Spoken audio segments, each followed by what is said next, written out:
So, ang napaka-interesting na fact actually, dun sa first medical legal ni Christine is there's no mention of want to rule out the case na this is a case of ruptured aortic aneurysm. Dapat may affidavit. Walang nag-mention na Christine was in pain kasi dapat pag pumutok yun,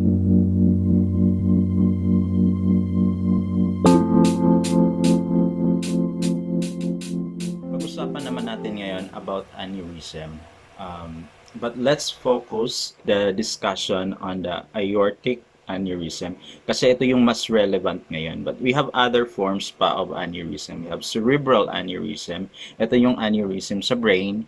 And we have peripheral aneurysm. Ito yung aneurysm that affects the arteries of the neck or the legs. We have the spark of discussions again about aneurysm after nga nung nangyari kay Miss Christine Dacera na di umano ang sanhi ng kanyang pagkamatay was a ruptured aortic aneurysm. So I think this is the perfect timing that we talk about this condition. Aneurysm is a very serious condition. So napaka-importante nung early detection.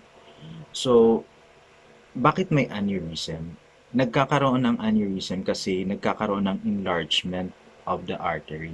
So, bakit nagkakaroon ng enlargement of the artery? Kasi humihina or numinipis yung arterial wall. Kapag humihina or numinipis yung arterial wall, nagkakaroon ng parang ballooning at doon napupunta yung dugo.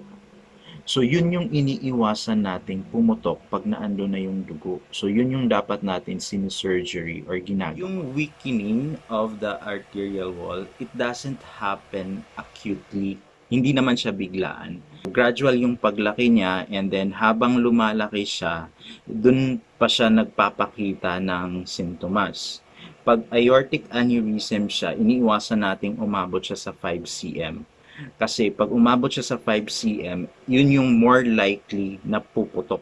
Pag sinabing aortic aneurysm, ito yung aneurysm that affects the body's main artery, yung aorta.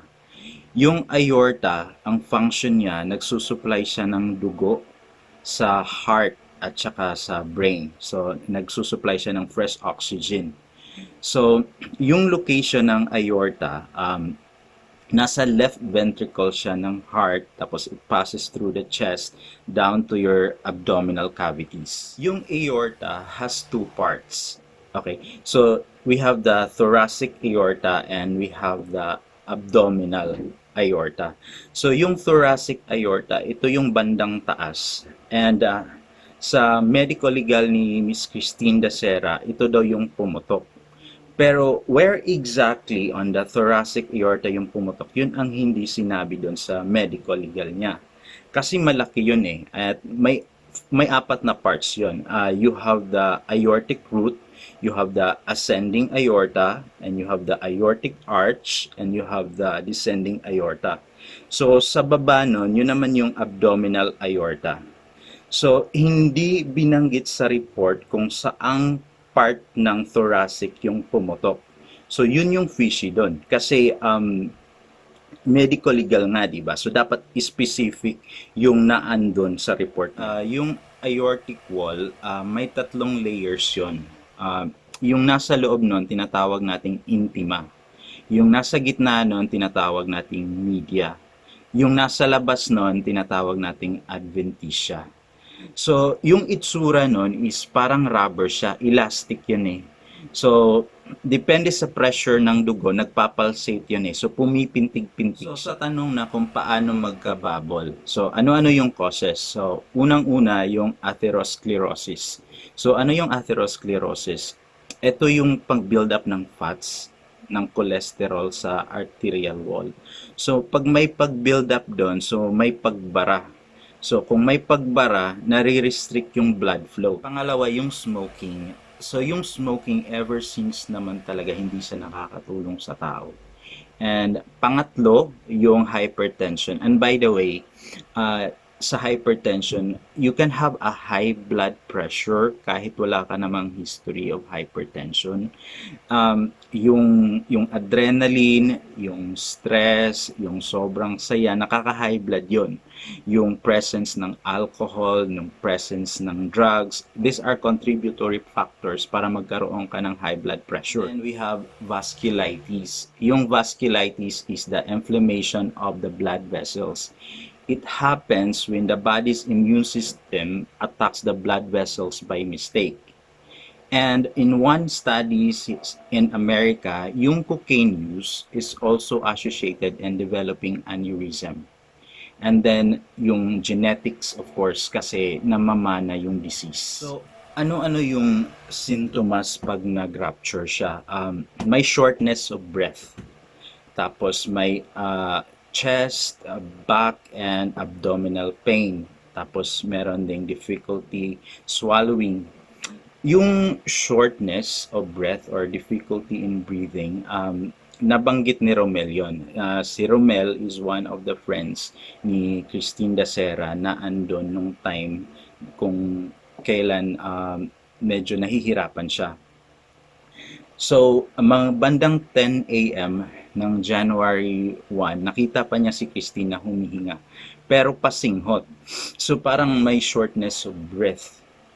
Pero, tinaas ni Christine yung kamay niya pointing to her chest.